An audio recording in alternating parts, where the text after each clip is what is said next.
I'm going to talk about Banksia Woodlands, a Perth icon, and if you look in the middle of that slide you'll see one of the 7 major trees of Perth, which is jarrah, which is probably also another Perth icon, and of course that was the tree that Mrs. Dance walked up to, ignoring the firewood banksias and other things around it, and chopped down to commence Perth. Banksia is part of the Proteaceae. The Proteaceae are one of the great southern hemisphere families. It's one of the 3 biggest families of flowering plants in Australia. If you look at Banksia without Dryandra, there's about 80 species in total, and there are 63 of these in southern Western Australia. So it's a big genus and a very diverse group. The distinctive features of Banksia is, of course, that they have a cone. The flowers are, like many Australasian flowers, don't rely on having large, soft petals. We live in a harsh, arid environment, and what they tend to have are very hard flowers, many flowers as the attractive unit that operates as a single pollination unit, or like a single flower. The other features, of course, are the woody follicles where the seeds hang out in, and the winged seeds. The Proteaceae are an ancient group. They arose before the demise of the dinosaurs. The first indications of Proteaceae are found in the fossil record of about 70 million years ago. Without a doubt, it would appear as if the adaptations to drought and poor soils, because they think these hard leaves are really adaptations to poor soils as much as drought, were present in Western Australia from some 40 or 50 million years ago. And the real crunch is the fact that we also have Banksia cones from 38 million and 47 million years ago. One of the reasons I would say they're an icon for our state is that they are a very ancient Western Australian. They've been around and doing their thing for a very long time, and very successfully.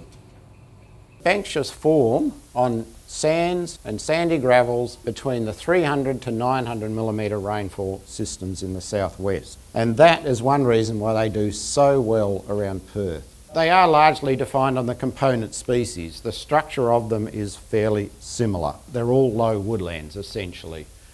But they do come out in quite different floristic community types, and these are the ones that have been used to define the threatened species. This is one of the commonest ones, Banksia attenuata menziesii central woodlands. That's the one in Wandie, which is again a fairly common community, often has jarrah within it.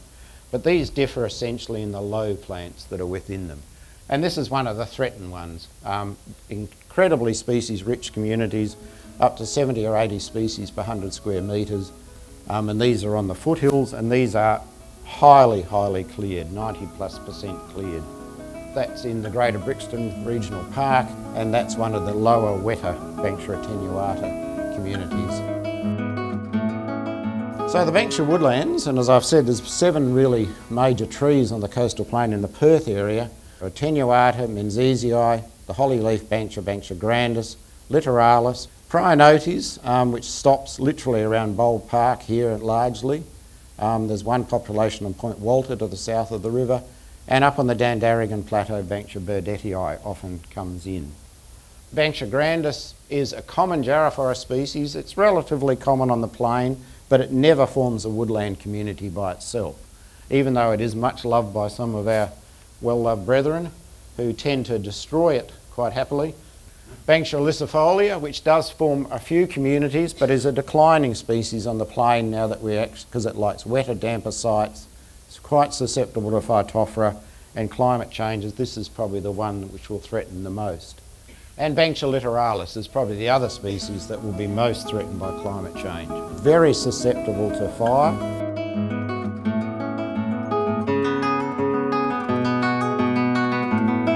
But the big ones, of course, is Banksia menziesii. It's firewood Banksia, which is a terrible name for such a beautiful plant. The flowers are actually held in tension here, and when a bird probes it, they pop open. So it's a system that's very highly adapted to its pollinators. And Banksia attenuata, the candlestick Banksia. Those are the 2 iconic Banksias in the Banksia woodlands around Perth, the species that form the majority of Banksia woodlands. Banksia menziesii is the most variable of any Banksia in terms of its natural flower colour.